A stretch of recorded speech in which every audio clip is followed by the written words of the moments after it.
Hi everyone, this is the office hour for March 11th, and all right, that's it, let's begin. So I want to talk, hold on, this work.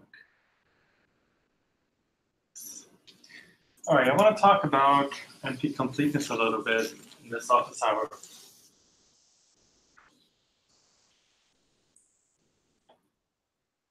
So, okay, let's start with what are search problems? So the NP completeness has a lot of different definitions, but in this course, they're defined using search problems. Search problem.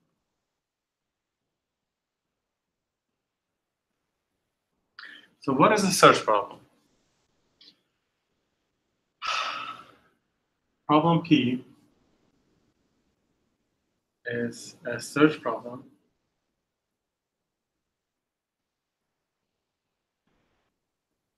if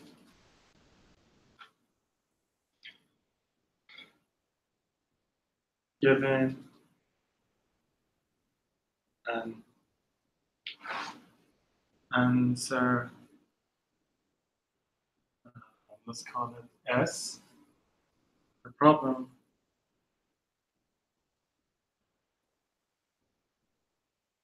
given the answer is not a good word here.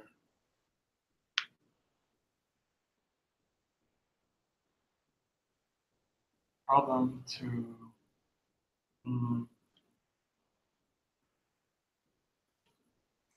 instance of the problem. Given a response. So, okay, what is a response? A response means something, I'll explain what this is. Response S to problem P.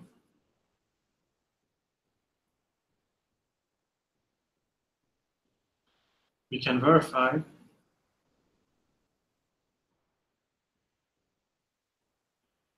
in polytime, I mean it's polytime,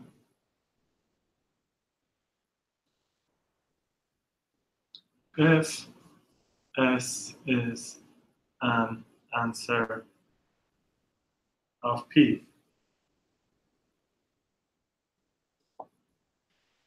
That's what a search problem is. So let's go by an example. Let's say our problem is the clique problem. So the question is,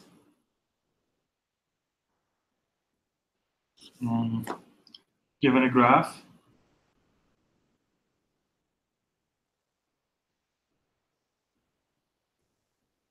does G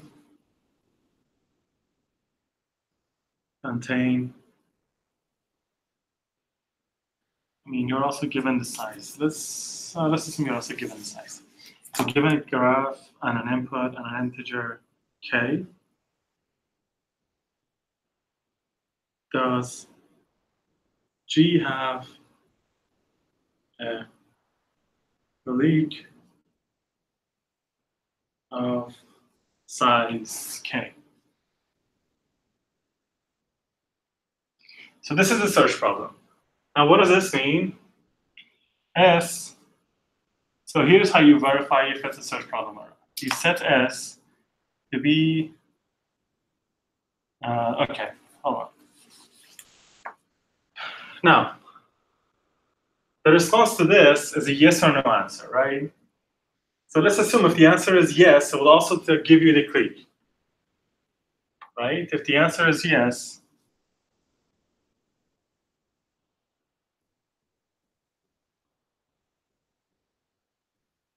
the clique is also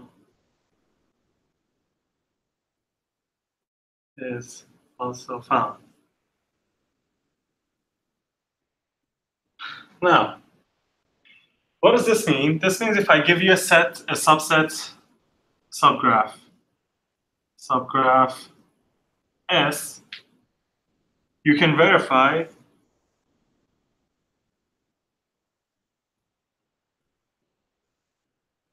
if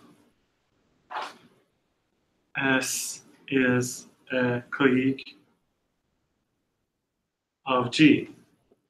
What does this mean? This means that if you're solving a search problem, if I tell you yes, that the clique exists, here's an example. You can verify whether or not the example is an actual clique. Right? But this is just a detail of the work. We can. So here's what the problems that you need to be concerned about look like. We know several problems that are NP-complete. Also, pay attention that we have several different complexities. We have NP, we have NP-complete, and we have NP-hard. These are different complexity sets. I mean, they have their own definition, but then they actually have a lot of intersections, I guess. Right? I'm not sure if these are defined, so I'm just going to go with the NP-complete. So we need a lot of problems we know a lot of problems that are NP-complete. An example would be the clique problem. Next one would be independent set.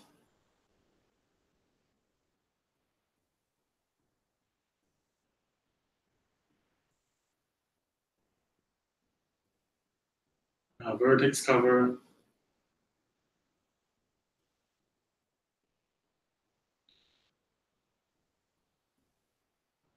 SAT. It would be a good exercise for you to find these problems and see if you can reduce them to each other.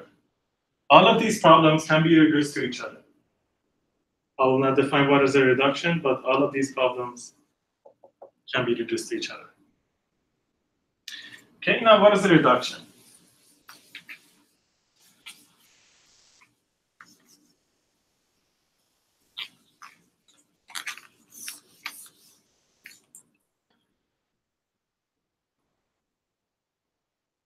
A reduction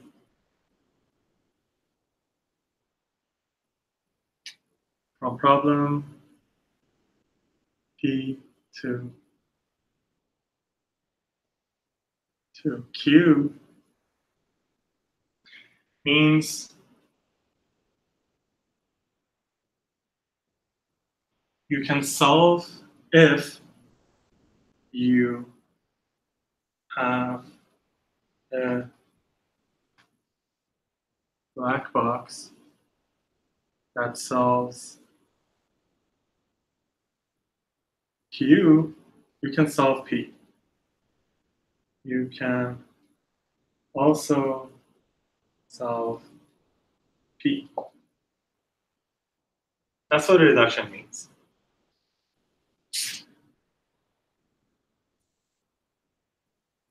Now, one of the questions that was asked was the kite problem.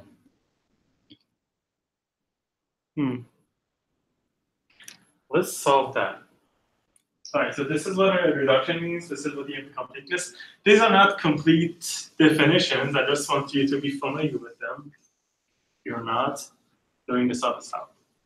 If you want a complete reference, you have to listen to the lectures. All right, so the kite problem. So this is problem 819. What is a kite? Seemed a kite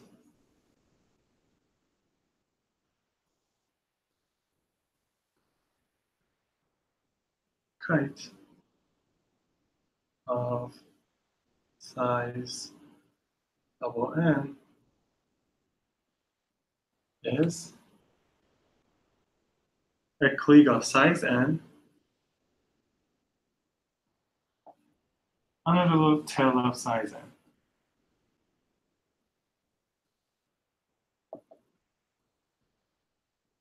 This is of size n, and this is kn, or clique of size n. Oh.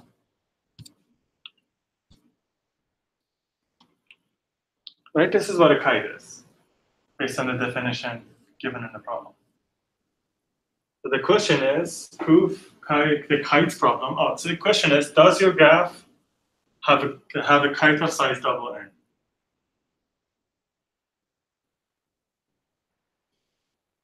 Given, so the problem is, given G does, and let's say a K, does G have, they have, I mean, a subgraph. Is that clear? Subgraph. A kite of size 2. Okay.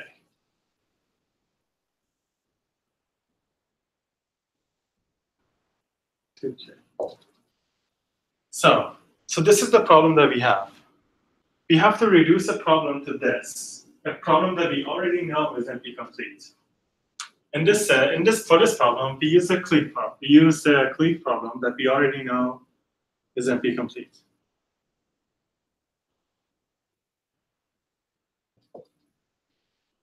More specifically, we prove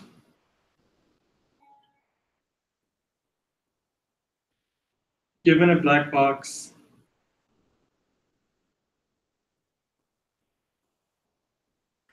for D, we can solve the clique problem in only time. Okay, so what is this black box? The black box for the clique problem, the black box for the kites problem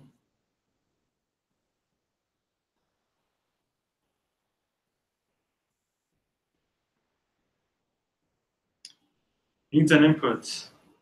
Needs two inputs. One is a graph, one is a K. And outputs, let's say yes or no. Yes and the clique, or just a no. Let's assume that's our black box. All right, so how do we solve clique using this problem? All right, so let's consider an instant of the clique problem, and let's see what we can do. So in clique problem, the clique, we are given a graph G, and let's say an integer, say L.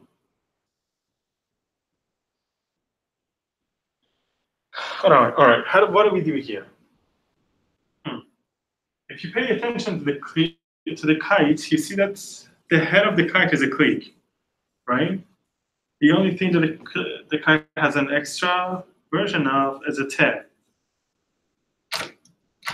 Right? So we just need to create.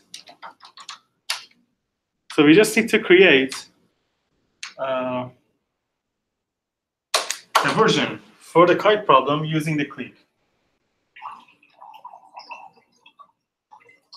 So here's how we do it.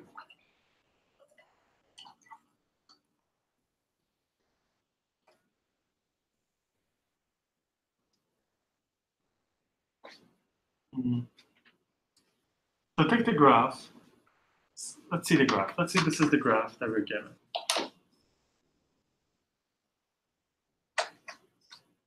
This is the graph with all of its vertices in there. So the question is, does this graph have the clique of size K?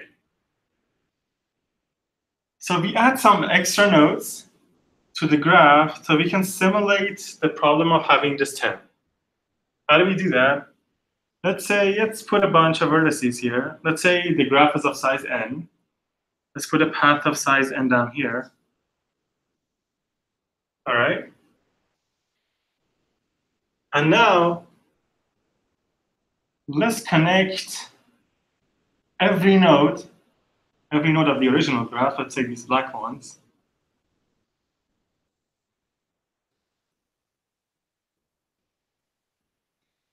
these black ones, with one edge to the new ones, to the new edge, to the beginning of this path.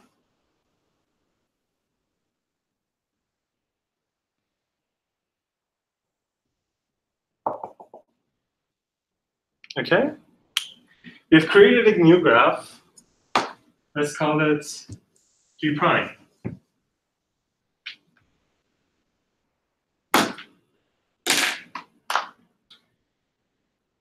Create, so here's how you solve it. Create G prime.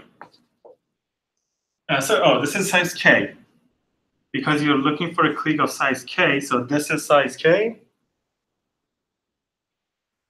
And the reason is because you're looking for a clique of size K. Right, so if you create G prime, and this is G prime, the one that I created here, and you feed G prime and, oh, sorry, this is L. This is L. You feed G prime and L into the black box.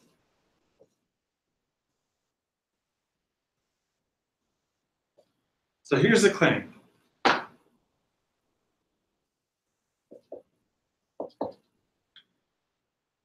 If the answer of the black box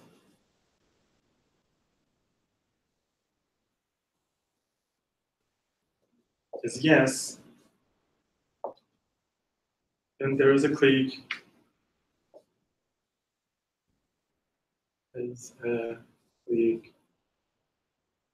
of size L in the original G.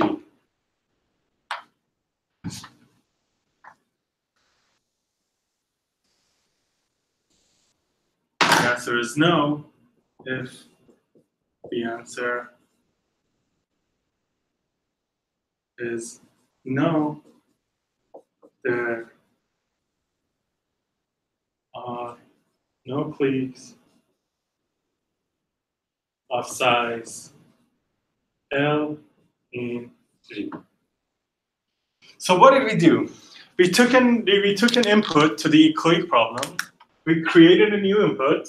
We fed that input into the black box, and the black box answered a yes or a no. Now, we have to prove if the black box answers yes, we will definitely have a clique of size L, and if it outputs no, we will not have a clique of size L in the original graph, not in G prime. So why is this true? It's not that hard to see that this is true. And the reason is, if there is a kite, I'll just write what the claims are, because it's really not that hard to prove.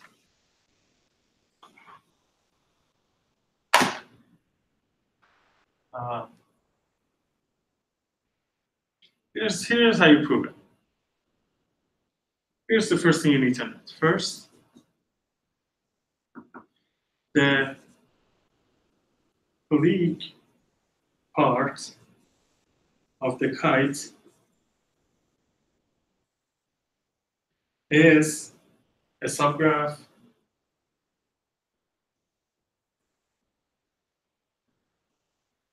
of G. And this is G and not G prime. What does this mean? This means if you have a clique, let's say a small one,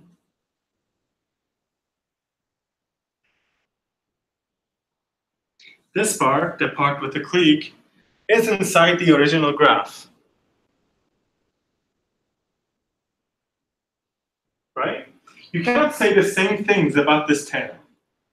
The tail might be inside G, might not.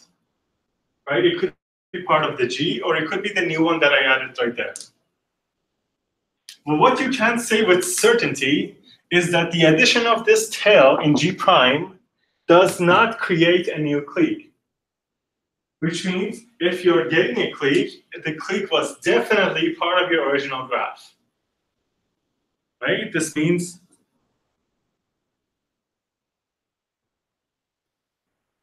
G in G prime, there are no new cliques of size L. right? You need to prove all of this with a lot more detail than I'm writing here. But this is the idea. You have to prove that the clique part of the chi is always a part of G, right? So if this is true, that means if the kite problem answers yes, you have found the clique. If it answers no, there was never any cliques in the original graph to begin with. Now there's a problem here. And the problem is if the size of your clique, so here's a problem that you need to deal with. If L is less than, let's say, 3, the addition of path, the G prime, might have new cliques.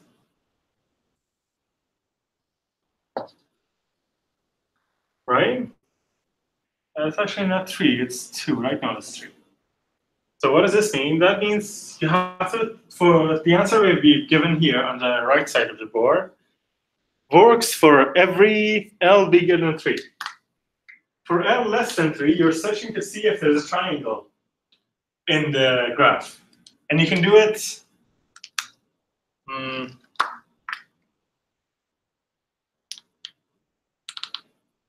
yeah, you can. You can do it by searching for a.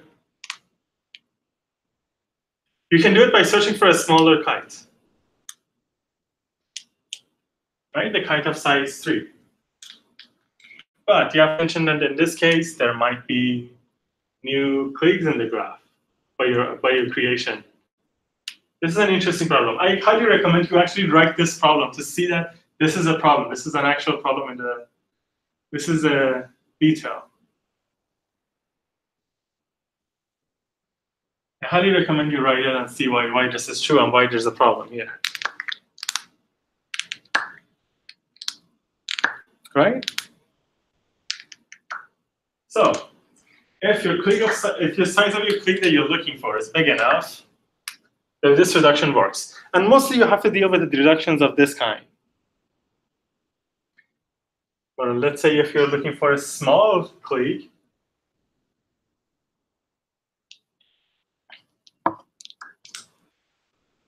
this might not be the best way of doing it.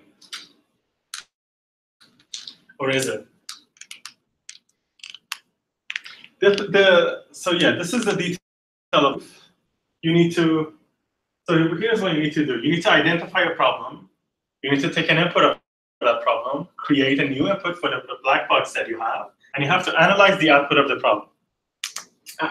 Analyze the output of the black box to prove that it's an answer for your original query, for your original problem. Right? Okay.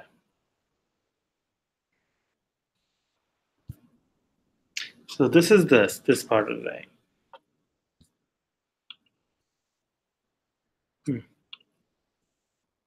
If you have any questions about this, if you didn't get any part of it, leave it in the thread and I'll do my best to answer all of it.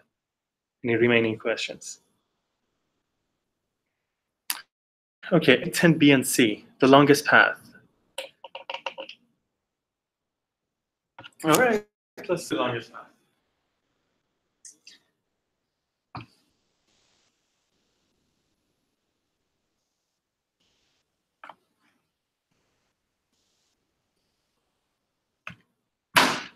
This is problem 8.10 part B.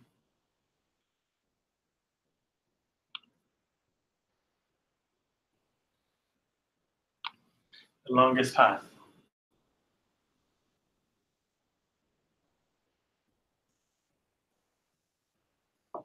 So what problem you're given?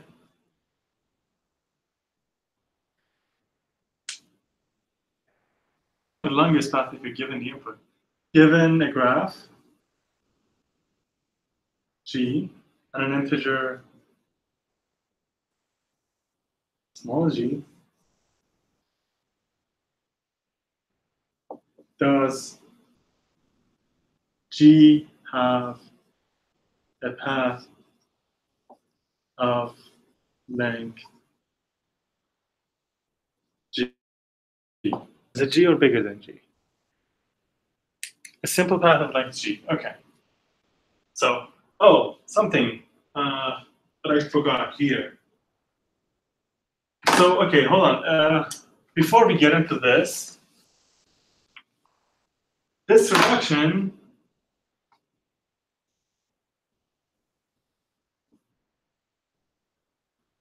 proves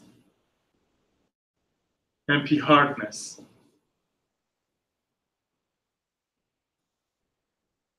So to prove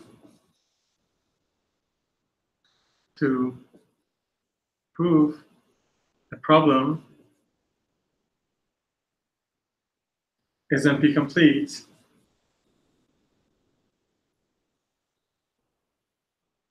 problem is NP complete, you have to prove the problem is NP. You have to prove the problem is NP.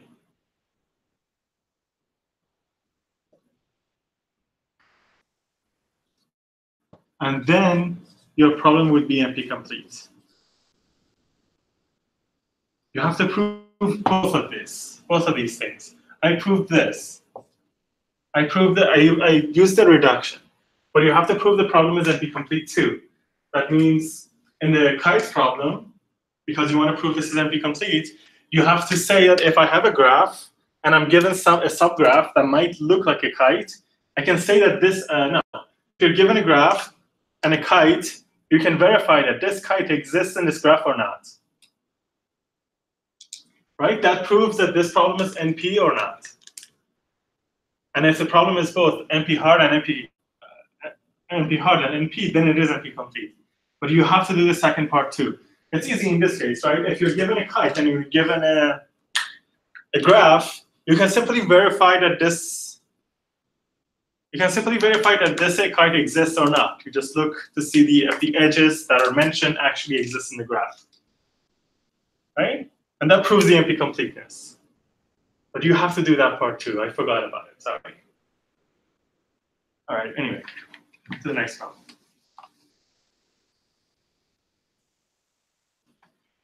So 810, the longest path.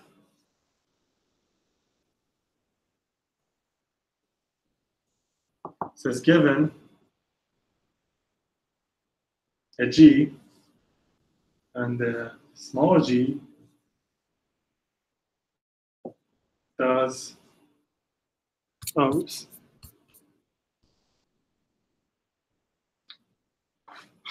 Does G have a path of length G? So you want to prove this problem is NP complete. So you have you have two steps. You have two things to do. Prove it's NP. Prove longest path is NP. And you have to prove longest path is NP hard. These two together will give you NP completeness.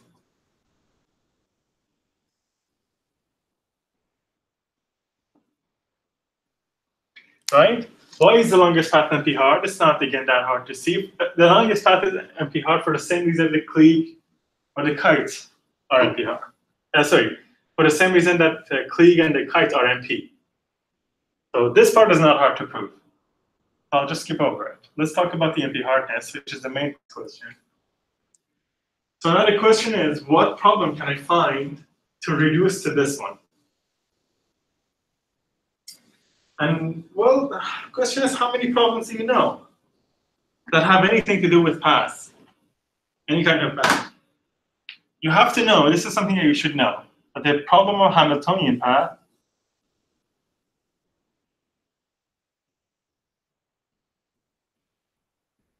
is NP complete.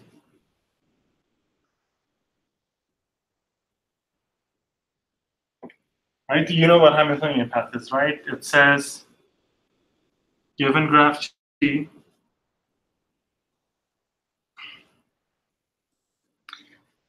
does G have a path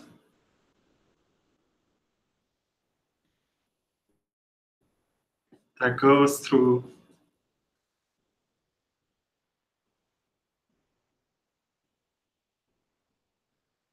all of its vertices.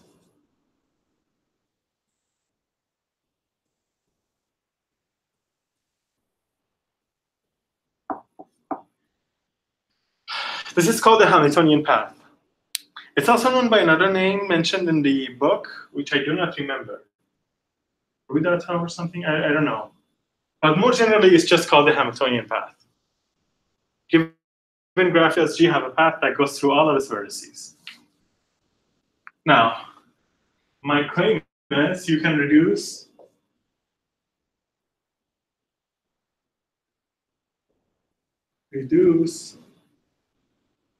Hamiltonian path to longest path. How you do that? Okay, so let's take an input of Hamiltonian path. Let G be say G of V and E be an input to the Hamiltonian path problem. Create G and size of V as an input to the longest path problem. The longest path. So what does this mean? This means the question I'm asking the black box is, given G, given this G, does G have a path of size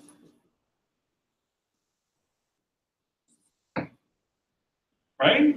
This is the exact same problem as the Hamiltonian path, right? Because if you have a path that goes through every vertices that you have, then the length of the path is the number of your vertices. If you take the length of the path of the number of your vertices, if you define length of the path as the number of edges, then this is exactly the same thing.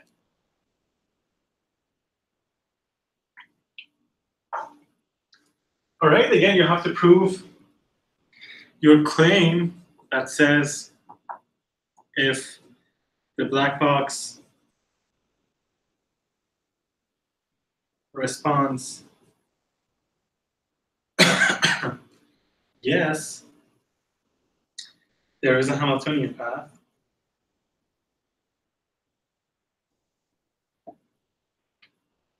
If the black box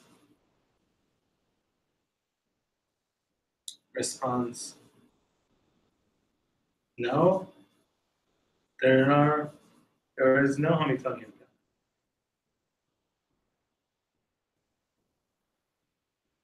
You have to prove this, which is not hard to see, right? It's asking you if there is a path of length size of V. If the longest path answers yes, that means you have found a V that goes through every vertex, because otherwise the answer would be no. Right? So this is not that hard to prove, but you have to prove it. Right? And if you prove this and you prove the NP hardness, you get that the problem is NP complete. All right, so what's the other part?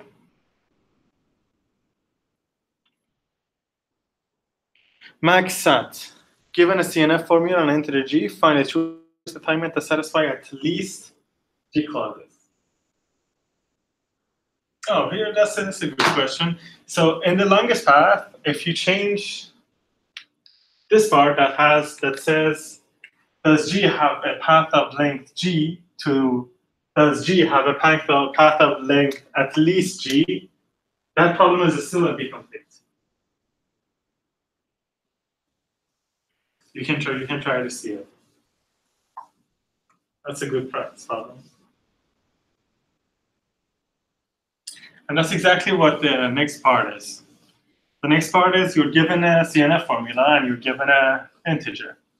Can you satisfy at least k number of clauses with an assignment? So what is it called? MaxSat?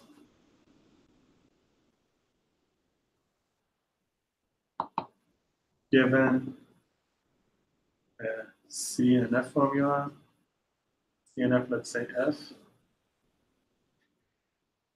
and what did you call it? G.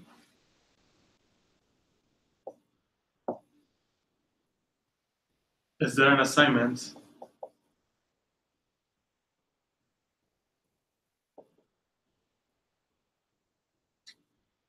that satisfies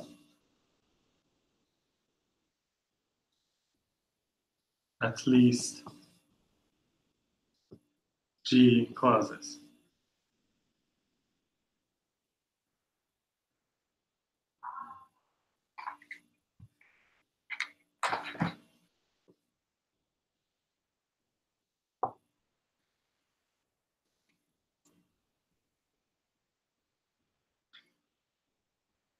This works exactly in the same way. The problem that you need to do two things, right? You need to prove it's NP and you need to prove it's NP hard. This is NP for the same reason that the original SAT problem is NP. The reasons are exactly the same. You can look it up, right? For the NP hardness, where does the NP hardness come from? Okay, so here's the problem that you need to reduce it to.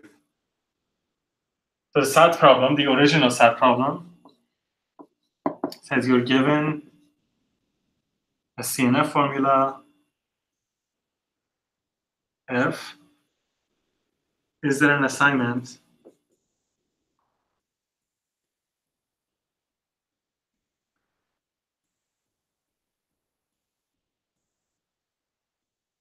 that satisfies every clause? Every clause.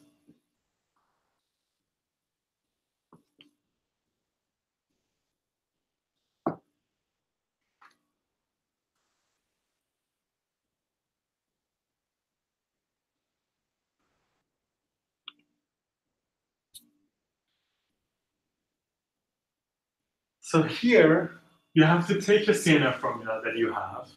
So you take an input to the SAT problem, which is a CNF F, and you take the number of clauses.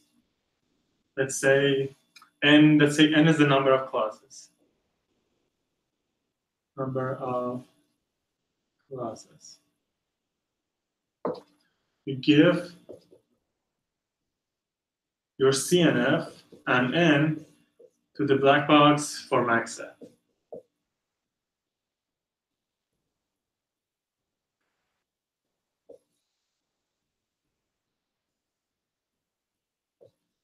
And again, you prove the same claim and the things that are exactly the same.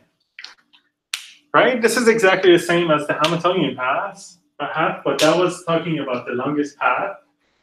And this is talking about the number of clauses.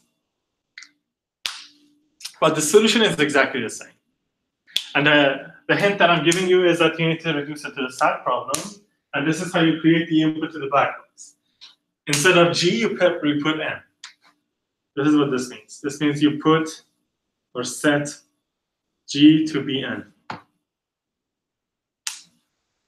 Now, your maximum SAT would be given a CNF F and G, which is N in this case. Is there an assignment that satisfies at least N clauses? But you know you have at most N clauses. That means you're searching for a clause that satisfies everyone. Right? And that's it. There's not much else you need to do here. It's exactly the same as the Hamiltonian path problem. Yeah, all right. If you have any questions about this, if there's anything you did not understand, any part of it, leave your questions in the thread and I'll do my best to answer everything. I have to mention again that this is not complete. In your exam, you really need to write all of these details down. But I skip over them because there's no time and cannot do them for every problem. All right, that's it. Thank you for joining me. Let me know if you have any questions. Have a nice day.